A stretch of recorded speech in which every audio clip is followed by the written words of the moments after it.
வீட்டு ரெமெடிஸா வந்து ஆஸ்துமா பேஷண்ட்ஸ்க்கு வந்து என்ன நம்ம செய்யலாம்? வீட்ல இருந்தே என்ன பண்ணலாம்? கண்டிப்பா வந்துட்டு நம்ம குடிக்கிற தண்ணீர்ல இருந்தே வந்து நம்ம வந்து நம்மளோட இம்யூன் சிஸ்டத்தை டெவலப் பண்ற மாதிரியும், இல்ல நமக்கு அந்த லங் டிஸார்டர்ஸ் எதுவும் வராத மாதிரி அளவுக்கான விஷயங்களை வந்து நம்ம சொல்லலாம். ஃபர்ஸ்ட் பெஸ்ட் அப்படின்னு சொல்லி பார்த்தோம் அப்படின்னா வந்து துளசி எடுத்துக்கலாம். ஓகே. துளசி தண்ணீர் எடுத்துக்கலாம் அதிகமாக. அதான் பார்த்தீங்கன்னா கோயில்கள் எல்லாம் பார்த்தீங்கன்னா நமக்கு ஒரு இன்ஃபெக்ஷன் வந்துடக்கூடாதுன்னா துளசி தண்ணீர்லாம் கொடுப்பாங்க.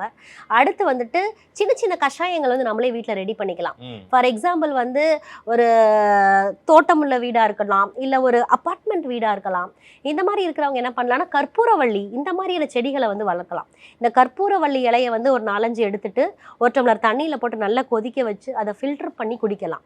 இந்த மாதிரி ஒரு சிம்பிள் கஷாயம் அல்லது மிளகு கஷாயம், அதாவது ஒரு 4-5 குறுமிளகு எடுத்துட்டு அதை இடிச்சிட்டு நல்லா கஷாயம் பண்ணி அதை ஒரு 1/2 டம்ளராக குடிக்கலாம்.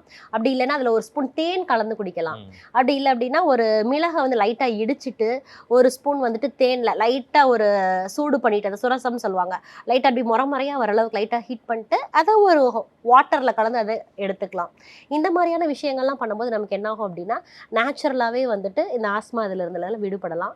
அடுத்து வந்துட்டு ரசம், முக்கியமானது வந்து தூதுவளை ரசம். நம்ம எப்படி வந்து கருவேப்பிலை கொத்தமல்லிலாம் ரசத்தில் போடுறோமோ அதே மாதிரி இந்த தூதுவளை கீரையை வந்து நல்ல ஸ்மாலாக கட் பண்ணி அந்த ரசத்தில் போட்டுட்டு அதை வந்து நம்ம குழந்தைகளுக்கோ வீட்டில் இருக்க பெரியவங்களுக்கோ உணவாகவே கொடுக்கலாம். ஸோ இந்த மாதிரி விஷயங்கள்லாம் நீங்கள் ஃபாலோ பண்ணீங்க அப்படின்னா கண்டிப்பாக வந்து நீங்கள் ஆஸ்மாலேருந்து வெளியே வரலாம். நோய் முதல் நாடி அது தணிக்கும் வாய்நாடி வாய்ப்பச் செயல் இறைவழி மருத்துவம் அதுவே எங்கள் மகத்துவம். இறைவழி மருத்துவம் அதுவே எங்கள் மகத்துவம். அனைத்து நோய்களுக்குமான குணம் டாக்டர் ஸ்ரீவர்மாஸ். ஆரோக்கியமும் ஆன்மீகமும்.